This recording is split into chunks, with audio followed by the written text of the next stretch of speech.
time flies. For this final week, enjoy another back-to-back bonus content episode. This is what our subscribers get to listen to every week. And you can join the fun and listen to bonus content weekly by subscribing via our Ko-fi, www.ko-fi.com/storysirens, or subscribing via Apple Podcast. Enjoy, and Story Sirens will be back with brand new episodes next week. Yay! See you soon. Yeah, so you've got your door open because Miami is currently embracing summer. Disgusting. Disgusting. I was telling you before, I have to now walk Guinness pretty early because I get scared. Even though he's never had an issue with his you don't want to risk getting, it. Exactly. I don't want to risk it. And Alex always goes, he's a man. He'll be fine. I'm like, I don't think that works that way. That's not how that works. Yeah. Literally, the standard rule of thumb is if you put your hand on the sidewalk and you can't hold it there for 10 seconds, don't put your dog on it.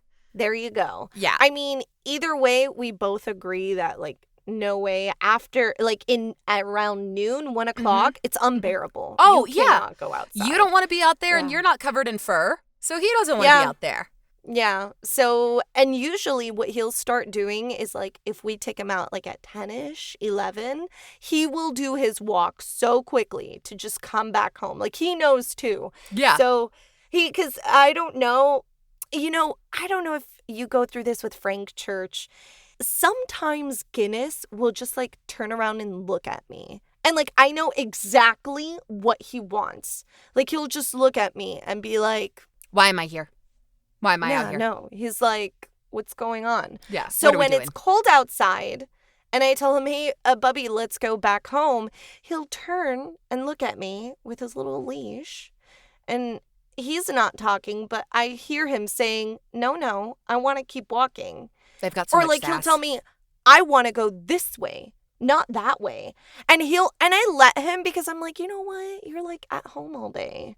So it's fine. But then Alex is like, you let him tell you what to do. And I'm like, oh, shut up. You literally tell me that you don't want him on top of our bed. There he goes, getting on top of our bed. And he's like, well, because he looked at me. Yes. Yes, they're such softies. Yes, I know. Yeah. I know.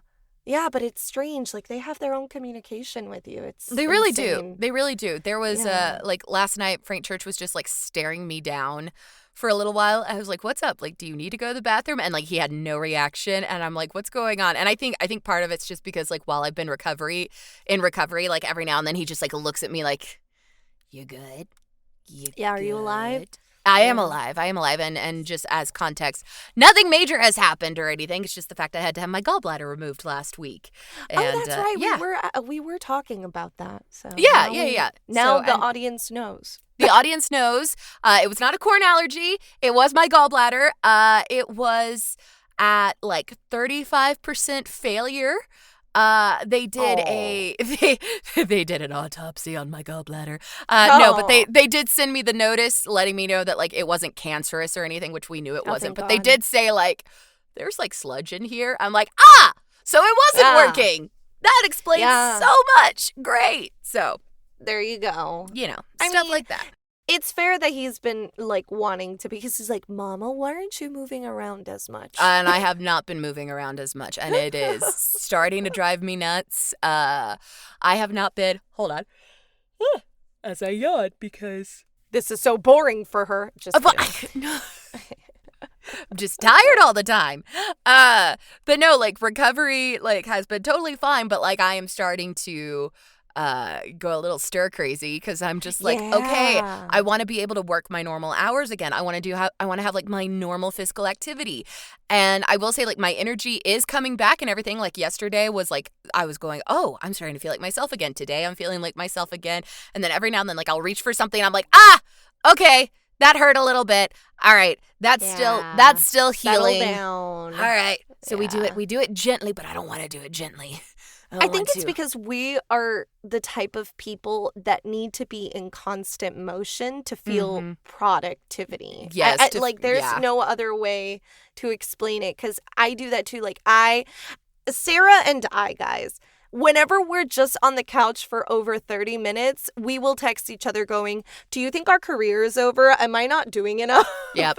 Pretty What's much. going on? Pretty much. So, and I think that's really something that I've noticed is a creative mind's problem. Absolutely. Like, I feel like when we stay still, we're not actively creating, and so it makes us angsty because we're like, oh my God, well, what's going on? Yeah, Are we if not I'm doing what not we're doing supposed it, to then do? somebody else is doing it, and so therefore I will Right. never have that opportunity again. Even though that's not how the world works, that's not how anything works.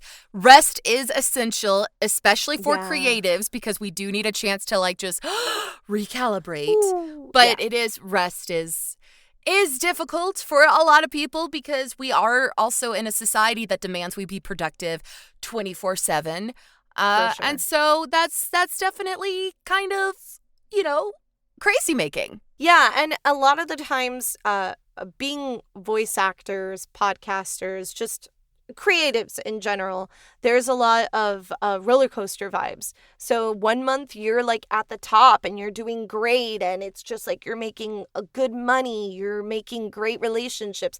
Then all of a sudden the roller coaster starts coming down, and you're like, where are my relationships? Where's the money? Right? What's going on? Yeah, why And do then I not you know hit that anybody all of a rock. sudden? Mm-hmm. Yeah. And then now it's going up again, and I do feel like it's going back up again. Usually we know the months that we are not doing so well compared to the months that we do well. I feel like summer It's is pretty always cyclical. good for us. Yeah, it's Yeah. pretty cyclical. Summer is good for us towards like all the way until like November, and then you start that bottom again. So I think it's like, for sure, December, January, February, March is like That's the god-awful. hard period. That's That's the hard period. Yeah. And now it's like when it's going back up again. And I see it too when I do my taxes. Like I'll see the months, and it's like you said, cyclical. Like the same exact months are the months that you and I are crying to each other going, Yeah. it's over. Yeah. We're going to have to do get we a 9 ever to remember 5. do we ever remember that we actually like Never.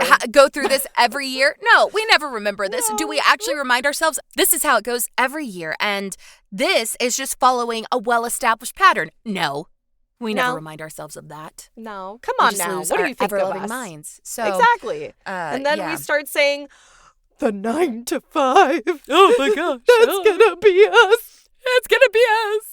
Real quick though, most people listening do 9 to 5s, and that's okay. Haha, I said doo-doo. But I'm also but it's just once you get out of the 9 to 5, it's hard to jump back in. Mm-hmm. And I used to be a 9 to 5er for a very long time. Like I worked since I started working since I was 17 and a half in a office setting, and I didn't leave the office setting until 24.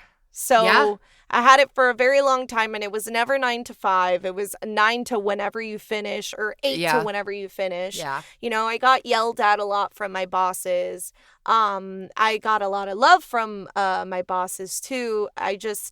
Once you stop having a figure on top of you that's like constantly telling you what to do, it's hard to go back because it's something that I don't know how to explain it. Like you have the good stuff right now as a creative when it's working out, When right? it is you're making working. enough money. Yeah. Because we didn't both Sarah and I did not go full-time creative until we were certain that we were making it through. Sarah, did you do office work? You did 9 to 5, but at home, right? Well, You were no, doing... I was never in like an office setting. I was usually like in retail or food services, and a lot of like Alex. Yeah. a lot of customer support type stuff. Yeah. Just because I've never been good at like the clerical side of things. That's not how my brain works. I am not That a is very exacting absolute- person. Let me just say right now that is absolutely not true. Sarah's very good at clerical stuff. I'm good at the She's clerical stuff dumbing for my own herself stuff. down. I'm good at the clerical Oh, stuff okay. for my own work. How about that? I can handle my own work. Yeah. But like for other people and stuff, I'm just like, oh gosh, please no, stop. Yeah. But no, I worked a lot in, so I had the 9 to 5, but like later in the day with like food service and wineries and that sort of stuff. That's where I was working.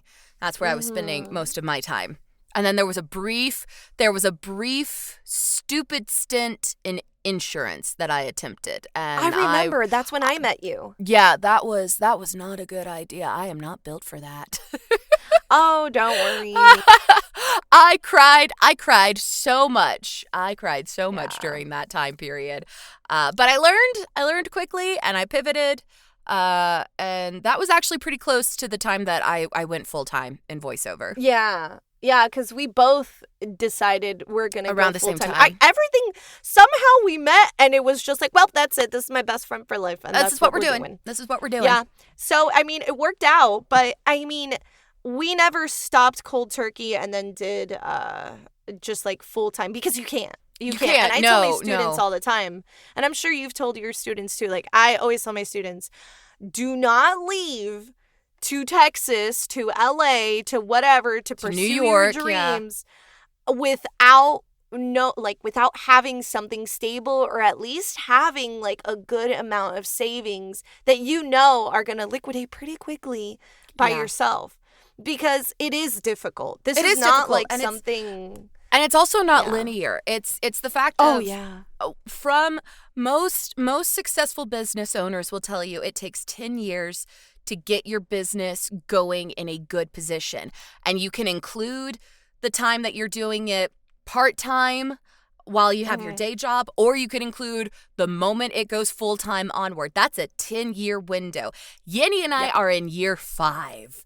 So we're in 6. Are we in 6? Yeah. Well, I was talking of when we went full-time. Has it only been 5 years? Full-time 5, because both of us went full-time around 2020, didn't we? Oh my God, you're right. Yeah. So I mean, if you want to, for us, it's been 5 to 7 years. And it's still going. And also the fact of like, there are going to be times that there are setbacks. That's just a normal part of business, which is why you build up your savings so that you can, survive when you are going through that slow period. But then you keep working at it so that it can pick back up, and it will. Absolutely. If you are pursuing your dream, fantastic. We are not telling you to quit your dream. We are telling you do everything you can to be able to pursue that dream. And also know when there is that setback, it's not permanent. It might be a long time, but it's not permanent. I remember when I used to host for Center Stage. I used to be a host. Yeah. And I used to get like pretty well-known voice actors to come in and chat with me, and it was a really actually fun time. I think that's what helped us like kickstart my career, was meeting all these people. And I remember speaking to one person, and that person was telling me they had like a really, really big role that came out, and it was huge. Went through a bunch of like convention time, had like a great amount of stuff. For the next 6 months, he did not book a single thing. Yep. For 6 whole months. And that is a long time. That's a long time. And that's frightening. Yeah. And the fact of, you have clients who come and go who are repeat clients, and then all of a sudden one client will be like, all right, well, we don't have any work for you for a long time. That's fine. It happens. You'll go through dry spells with your auditions, and you just muscle through it. You cry to your friend. You text them saying, am I never going to work again? And they, walk you off the edge. Yes. And you just keep working. And then you'll notice, oh, hey, I still have stuff coming through, and everything's okay. Yeah, just about. All right, and with that, now we're going to jump into this week's episode, which we're very excited about. And we'll see you there, guys. Thank you so much. We'll see you there. Bye. Thanks for listening to Story Sirens. You can follow us on Instagram at Story Sirens Podcast. Want to support us? Send us a cup of Ko-fi by searching ko-fi.com/storysirens. We've got lots of treats for those who become siren seekers. All research materials can be found in the episode summary. Music by Donald Guzzi and artwork by Alexis Torres. Story Sirens is a Feather and Fin production. See you soon.